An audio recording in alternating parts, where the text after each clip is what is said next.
Bhushan jewellers में पाइए खुशियों के गहने। मंगलवार को हिमाचल प्रदेश के राज्यपाल शिव प्रताप शुक्ल ने सोलन के डीसी कार्यालय में आयोजित जिला स्तरीय समीक्षा बैठक का आयोजन किया। इस दौरान उन्होंने अधिकारियों से आह्वान किया कि वह बच्चों को नशे से दूर रखने के लिए कार्य करें। वहीं उन्होंने समीक्षा बैठक के दौरान केंद्र और प्रदेश सरकार की योजनाओं को लेकर भी अधिकारियों से चर्चा की और जाना कि किस तरह से सरकार द्वारा चलाई जा रही योजनाओं का लाभ लोगों तक पहुंच रहा है। उन्होंने अधिकारियों को निर्देश दिए हैं कि जो भी योजनाएं केंद्र सरकार और प्रदेश सरकार लोगों के हितों के लिए चला रही है, उसे समयबद्ध तरीके और प्रति व्यक्ति तक पहुंचाने के लिए कार्य किया जाए। इस दौरान उन्होंने स्वास्थ्य विभाग, शिक्षा विभाग, सामाजिक न्याय एवं अधिकारिता विभाग, पीडब्ल्यूडी विभाग, इलेक्ट्रिसिटी विभाग और अन्य विभागों के साथ मिलकर विभिन्न मुद्दों को लेकर चर्चा की और अधिकारियों को उचित दिशा निर्देश दिए हैं कि सरकार की विभिन्न योजनाओं को लेकर जमीनी स्तर पर कार्य किया जाए। इस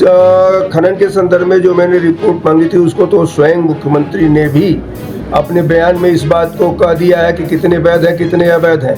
जो बात मैं चाहता था उसको माननीय मुख्यमंत्री जी ने स्वयं वो किया है और अवैध पर कार्रवाई होनी चाहिए।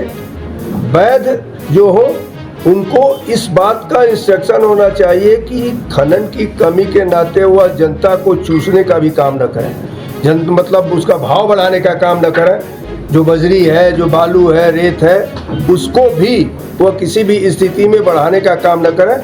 दोनों बीच का काम करना होगा और इसको सरकार को तय करना है। दवाओं जी से इस संदर्भ में मैंने बात किया है, वो इसकी समीक्षा करेंगे। अखबारों में आता है सैंपल फेल, उस फैक्ट्री का नाम नहीं आता है जहां से वो दवा बन रही है। अब उस फैक्ट्री का भी नाम आना चाहिए ताकि उसके ऊपर कार्रवाई हो सके। देखिए, खामियों के संदर्भ में इस नाते बात मैं नहीं कर पाऊंगा क्योंकि हिमाचल प्रदेश पूरा अभी बहुत विपरीत परिस्थितियों में आपदा से गुजरा है। तो ऐसी स्थिति में सभी अधिकारी मिलकर करके जो कार्य किए, कुछ न कुछ हर जगह आपदा थी, लेकिन उसके बावजूद भी चाहे केंद्र सरकार की योजनाएं हो, चाहे राज्य सरकार की योजनाएं हो, सबकी समीक्षा मैंने किया है और मैं ये पाया हूँ कि काफ़ी काम हुए हैं। कुछ जरूर ऐसे हैं जो रह गए हैं, तो वह भी काम बजट की स्थिति में अगर होगा तो वो पूरा होगा, क्योंकि हमने जो देखा है उसमें केंद्र सरकार से अनेक योजनाओं के लिए पूरा का पूरा बजट यहाँ मिला है। लोगों ने इस बात को स्वीकार किया है। तो केंद्र सरकार के जो बजट मिले हैं उसका जो अंश राज्य सरकार का होगा वह भी निश्चित रूप से मिल जाएगा और फिर हम समझ रहे हैं कि काम पूरा हो जाएगा। यदि सर मुझे लगता है कि अभी तक तो ऐसा माहौल बना भी नहीं है। मैं समीक्षा करने के लिए जब जाता हूं तो उसमें राज्य सरकार को फायदा होता है क्योंकि अधिकारी तेज होते हैं, कार्य करते हैं।